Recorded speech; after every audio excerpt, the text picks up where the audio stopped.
just want to say that we are going to move on and bring in our next speaker, who is Linda Jonas. And Linda is amazing. She is actually, an employee performance coach. She's an advisor. She's a remote work evangelist, and basically is very keen on anything that is very HR related, including culture and leadership. There she is right there. Hello, Linda. Hello. Great to see you. Let me finish up here your introduction, and I will hand it over to you so you can take over here. But basically, Linda is a coach and a head member of Experience at the Employee Performance Academy. Linda is thrilled to help leaders offering transformative training and lasting and learning experience. And basically in the past, Linda has been a very proud voice of small improvements, having helped businesses grow and succeed from even before the first paying customer. So Linda has worked with over 700 small businesses and is basically helping to improve feedback and performance management practices as well. So with that, Linda, I will hand it over to you. You've got the next 20 minutes. I will pop in after that and be able to introduce our third speaker for this hour. And I'm really looking forward to hearing what you have to say. So hand it over to you, Linda. Thank you very much, Karen. Let me just see how I can... there are my slides. Fantastic. All right, let's dive right in. We have a lot to cover in our short time together. Have you ever wondered why our workday has 8 hours? Or why the cadence of performance reviews is annual? Or why companies motivate people through money alone? Or at least they think that they can motivate people through money alone? These are all outdated beliefs stemming from a long time ago, and these beliefs got stuck and they became habitual, but they don't make any sense anymore. It's not neuroscience that our brains are most productive when they work 8 hours. It comes from factory times when we split the day 24 hours into 3 8-hour shifts so that the machines won't stop working. And the annual performance review, that comes from a time when people spent their careers, their whole lives at one company. But now the average tenure in the US is about 3 to 5 years, and probably more like 18 months in the San Francisco Bay Area. So this is kind of really outdated. And if you add to that a couple of restructures and changes of teams and managers, you'll quickly realize that this annual adjustments do not represent work life. And then money. Latest after Daniel Pink and the book Drive, you probably heard about that. Also the talk, The Surprising Truth, What Really Motivates Us. Later since then, we should know and have learned that we simply can't purchase people. And that given if we pay people enough to take money off the table and allow them to have a decent life and make a decent living, there are much more powerful motivators. And I'm not just talking about well-paid engineers or millennials who want more and expect more than a paycheck from work. This is a human desire. My name is Linda Jonas. You heard the introduction. I'm a management trainer, consultant, and performance coach. A little bit more personal background about me. I am German with a Polish mother. I studied in London, lived in Australia for 10 years, and worked mainly with Americans. So if my accent is all over the place, you know why. As you also heard, I spent 10 years building a startup for leaner and easier performance management called Small Improvements. I lived as a global nomad for a couple of years and became, since then, a remote work evangelist. And that was long before COVID made it mainstream and pushed the agenda further for all of us. These days, I get to work with the amazing Jason Lauritsen on reskilling managers and improving the way we work from that angle. Okay. This is me. So why are we talking about this? Why do we need reskilling? The last 2 years only highlighted the issues we had before. Our work construct was breaking at the seams, and thanks to COVID, the future of work came earlier and quicker. We were forced, for instance, to challenge the assumption that work only gets done when we're in an office, together, and we had to explore distributed work. Meetings were also broken way a long time before we filled our days with Zoom calls, right? And then so much more. So latest now, we learned to challenge what how we work could and should really look like. And this is an exciting time, and it has loads of opportunities. I do believe that side of the coin. So it is time for a new approach. And that's actually because of a couple of things that happened over the last decade or more. We have new work. You might have heard of new work. It's very popular in the HR magazines, and that term, in Germany at least, and this term was actually coined in the 1970s by a social philosopher. So turns out that that whole new work thing isn't all that new. But the concept, as you may know, it just doubles down on flexibility and self-actualization of people. And many of us have the luxury today to look for a deeper sense of purpose and meaning in the work beyond being able to pay the bills. And now that this genie is out of the bag and employees have been forced to experience true flexibility in terms of when and how and where they work, we have heightened expectations for flexibility, well-being, and also equity at work.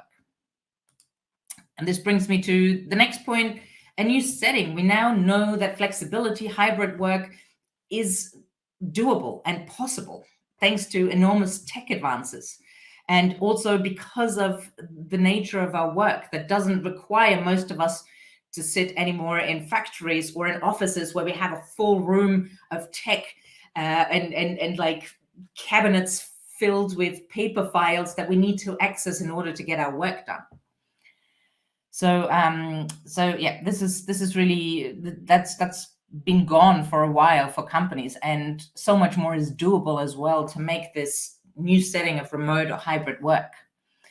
And of course, this new world that we're navigating in is not easy, and it's not as easy and simple as just counting the bums in the seats.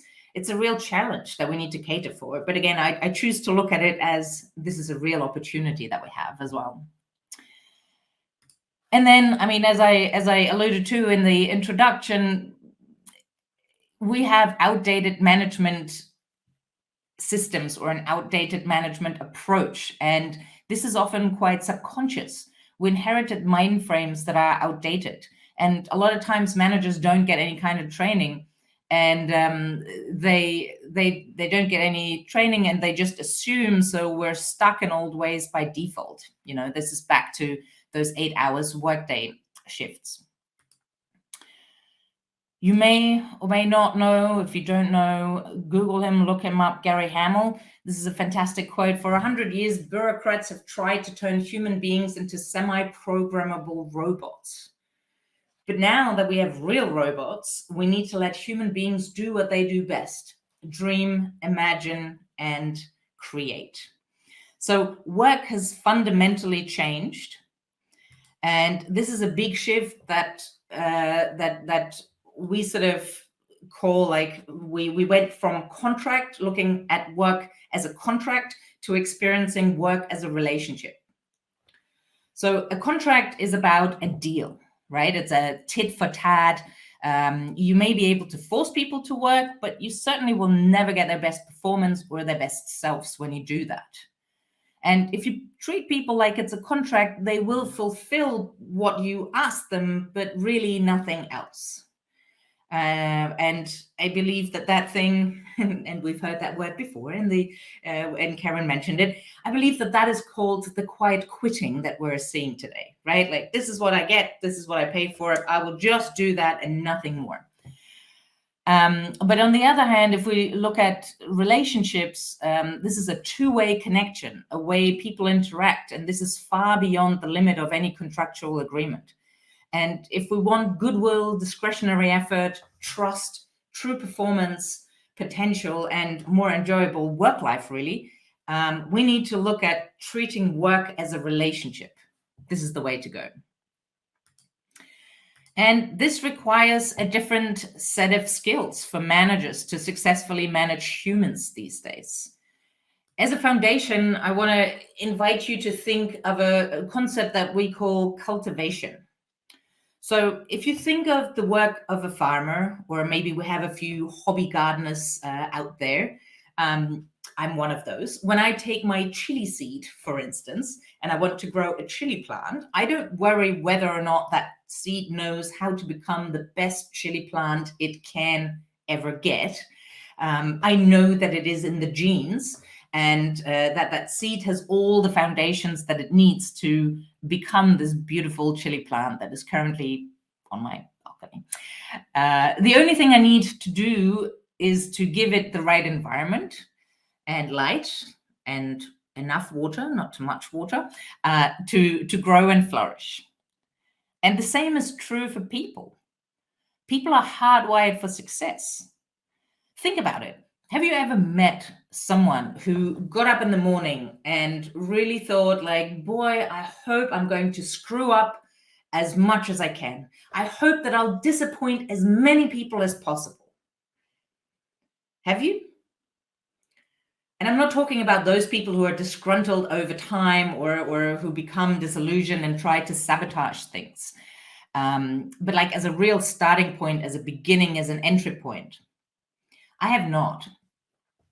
And if we accept that being true for people, then this fundamentally changes our approach.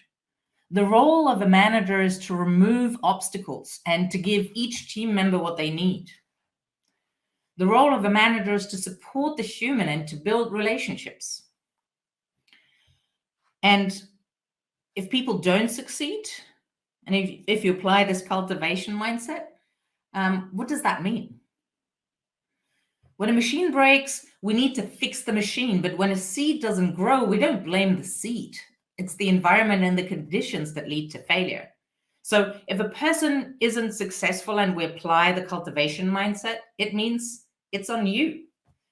It's on you as a manager, or it's on you as the greater system and the environment that is broken. And we don't need to fix the person. They're hardwired for success, but we need to fix and look at the surroundings and the environment and the processes and incentives and fix those. Does that make sense? Hope so. You can't really answer. It's a rhetorical question.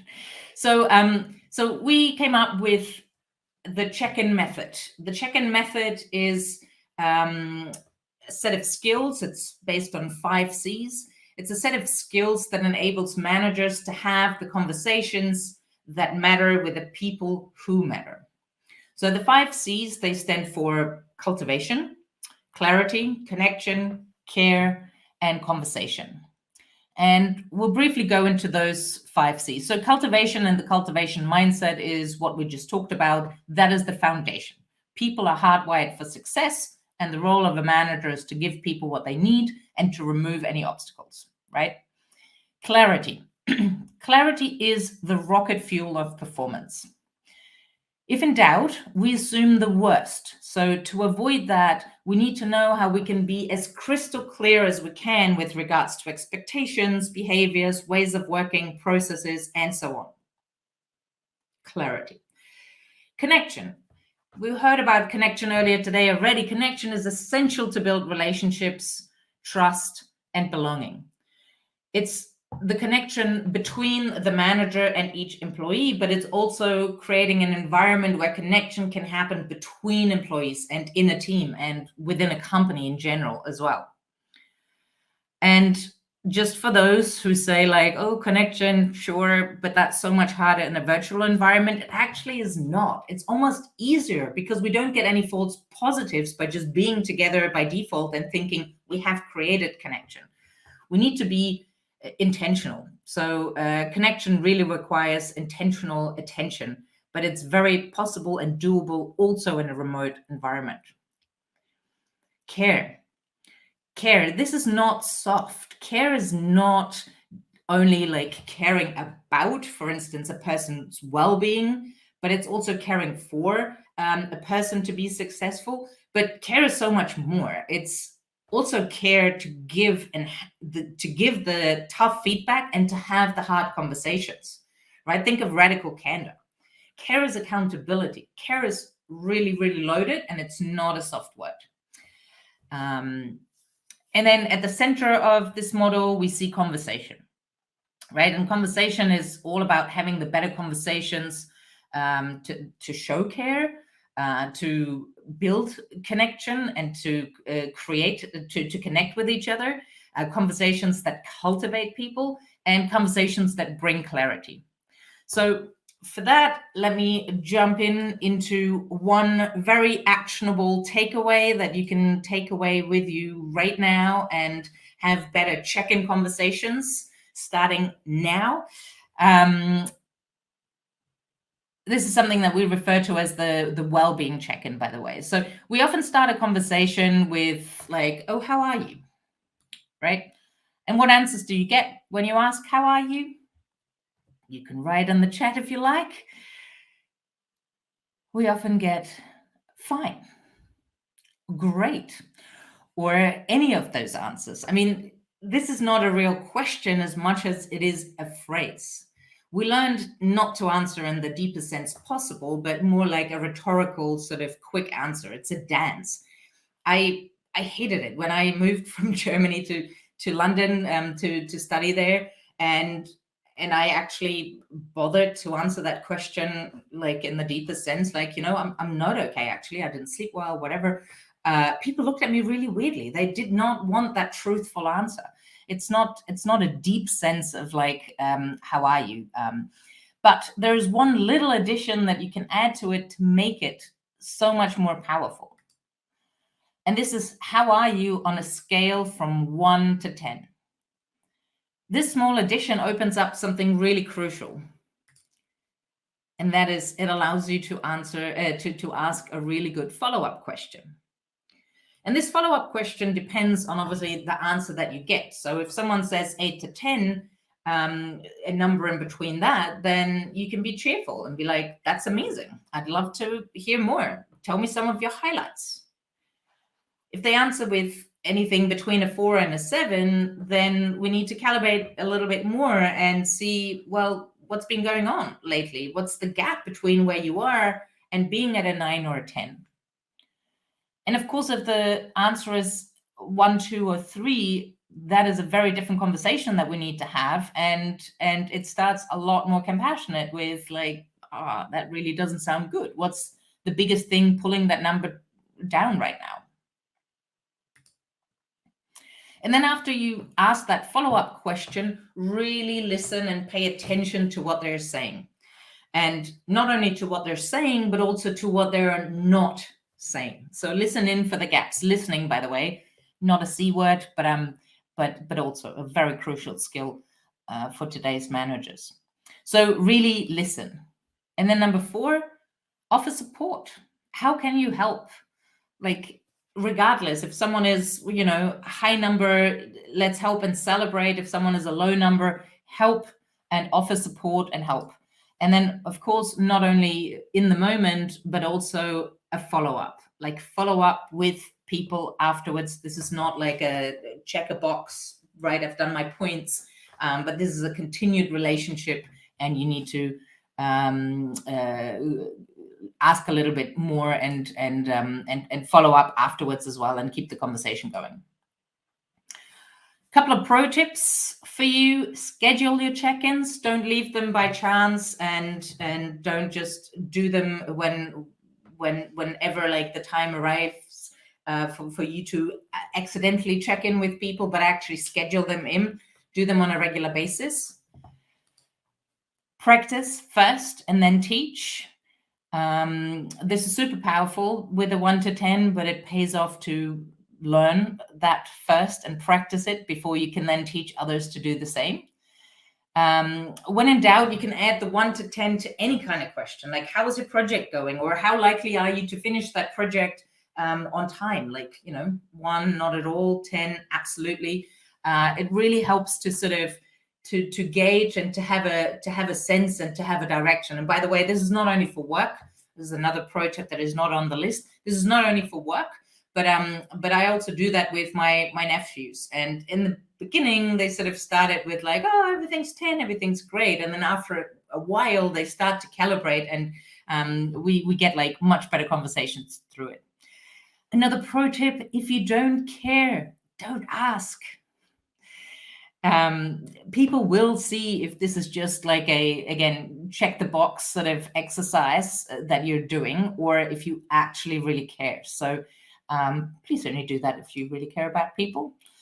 And then bonus points, do the check-in challenge. The check-in challenge is finding 5 people to have 5 check-ins within 5 days.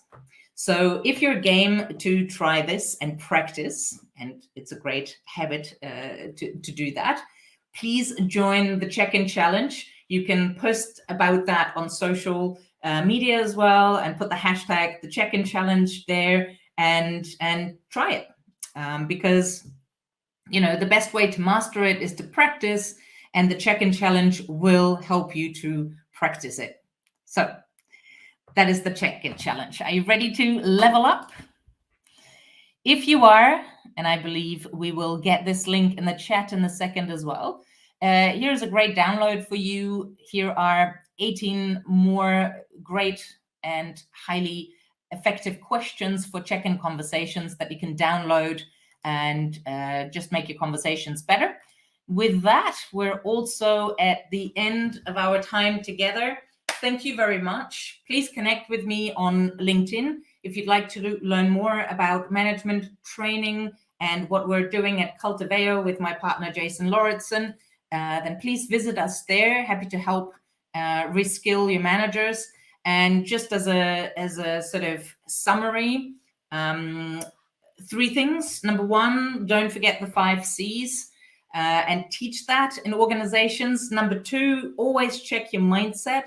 And remember, people are hardwired for success. And number 3, take on the check-in challenge and practice this very easy looking but super powerful technique of just adding a 1 to 10 to the question, how are you? On that note, thank you very much. Have a fantastic day or night wherever you're joining us from, and enjoy the rest of this. Is it, Karen, Inspirathon? I don't know how to pronounce that. Struggling with sorry. this too, Linda.